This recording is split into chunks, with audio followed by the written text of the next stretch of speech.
अप्रैल 2024 में 25% क्रैश आ सकता है। ऐसा मैं नहीं कह रहा हूँ, ऐसी बड़ी रिपोर्ट आते हुए देखिए जाने माने इन्वेस्टर जेफरीज की तरफ से, जिनका नाम है क्रिस वुड। क्रिस वुड ने बहुत बड़ी चेतावनी दी कि यदि इफ 2024 में बीजेपी हारती है इलेक्शन में तो 25% मार्केट क्रैश हो सकता है।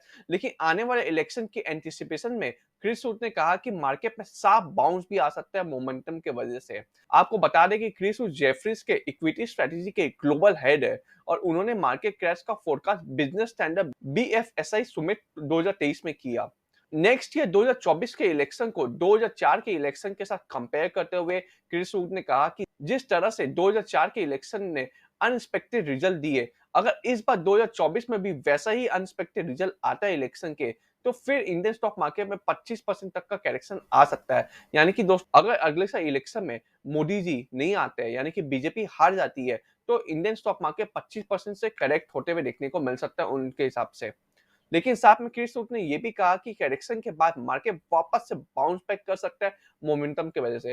यानी कि करेक्शन आएगा, करेक्शन टेम्पररी होगा और टेम्पररी करेक्शन के बाद मार्केट में वापस से तेजी लौट सकता है मोमेंटम की वजह से। साथ में उन्होंने ये भी कहा कि मोदी गवर्नमेंट द्वारा लाए हुए नए फंडामेंटल रिफॉर्म्स को रिवर्स करना काफी ज्यादा डिफिकल्ट होगा, जिसके वजह से क्रिस वुड ने लेवरेज पोजीशन लेने से मना किया है, चेंज इन लीडरशिप के रिस्क को देखते हुए। और इस अलर्ट के बावजूद इमर्जिंग मार्केट में इंडिया को stand out domestic equity opportunity के रूप में बताया।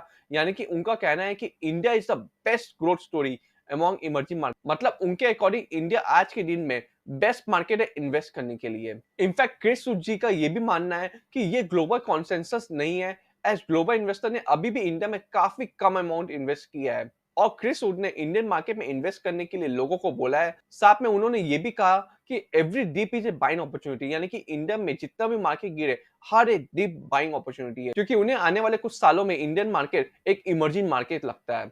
क्रिस वुड को लग रहा है कि 2002 से 2009 तक जो इकोनॉमिक साइकिल में बूम आया था, वो एक बार वापस से रिपीट हो सकता है, जिसका मेन कारण है हाउसिंग सेक्टर में boom and private capital expenditure.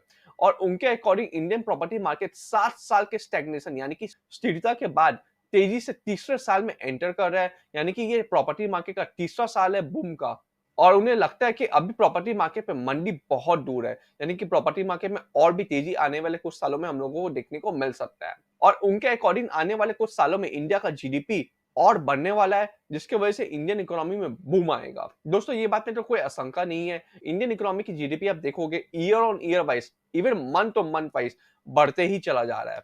Chris Wood के according China at present Japan की तरह स्लो इकोनॉमी हो गया है और उनको लगता है कि चाइना में फिर से ग्रोथ आने वाला है कुछ सालों में और अगले 10 सालों में 3% के रेट से ग्रोथ आएगा चाइना में, जो कि इंडिया में 6 से 7% का ग्रोथ रेट होगा। इवन क्रिस वुड का कहना है कि इंडिया में इन्वेस्टमेंट प्रोसेस काफी ज्यादा कॉम्प्लिकेटेड है, जिसके वजह से एफआईज को काफी ज्यादा दिक्कत फेस करना पड़ता है इंडियन मार्केट में इन्वेस्ट करने से। एंड क्रिस वुड के अकॉर्डिंग जो इन्वेस्टमेंट अमाउंट चाइना में ग्लोबल इन्वेस्टर इन्वेस्ट करते थे, वो अमाउंट अब इंडिया में ग्लोबल इन्वेस्टर इन्वेस्ट कर सकते हैं, लेकिन ऐसी पूरी तरह से नहीं हो रहा है। एंड इस ग्लोबल फंड्स ने जापान में इन्वेस्ट किया क्योंकि जापान का इन्वेस्टमेंट प्रोसेस काफी ज्यादा स्ट्रीमलाइन है, वहीं इंडिया का इन्वेस्टमेंट प्रोसेस काफी ज्यादा कॉम्प्लिकेटेड है। और इजराइल और हमास के बीच ऑनगोइंग वॉर के बारे में उन्होंने कहा कि इजराइल और हमास के बीच का कॉन्फ्लिक्ट इतना ज्यादा इंडियन इकोनॉमी को इंपैक्ट नहीं करने वाला, सिर्फ ऑयल प्राइस में थोड़ा बहुत हम लोगों को इफेक्ट आते हुए देखने को मिल सकता है। क्रिस वुड ने यह भी कहा कि उन्हें लगता है कि आने वाले कुछ सालों में यूएस इकोनॉमी में डाउन टर्न यानी कि मंदी आ सकता है मॉनेटरी टाइटनिंग की वजह से और उन्होंने rising US treasury bond yield and उसके इफेक्ट को लेकर काफी ज्यादा कंसर्न जताया है।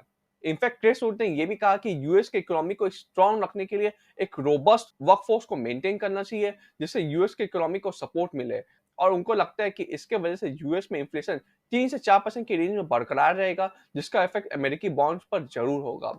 तो दोस्तों, क्रिस वुड के हिसाब से इंडियन स्टॉक मार्केट में 25% का करेक्शन आएगा अगर बीजेपी 2024 के इलेक्शन हार जाती है तो। वैसे तो दोस्तों देखा जाए अगर, तो नवंबर 2023 में यानी कि अगले ही मंथ इंडिया में 4 स्टेट में इलेक्शन है। उसके रिजल्ट से हम लोगों को हल्का फुल्का अंदाजा हो जाएगा कि 2024 में मोदी जी आएंगे या दूसरी सरकार आएगी। हालांकि मुझे तो लगता है कि 2024 में बीजेपी की सरकार आना चाहिए। कमेंट बॉक्स में कमेंट करके जरूर बताइए कि आपको क्या लगता है 2024 में बीजेपी की सरकार आएगी या दूसरी सरकार आएगी। Kindly share the video with your friend. Video अच्छा लगा तो kindly like and subscribe our channel.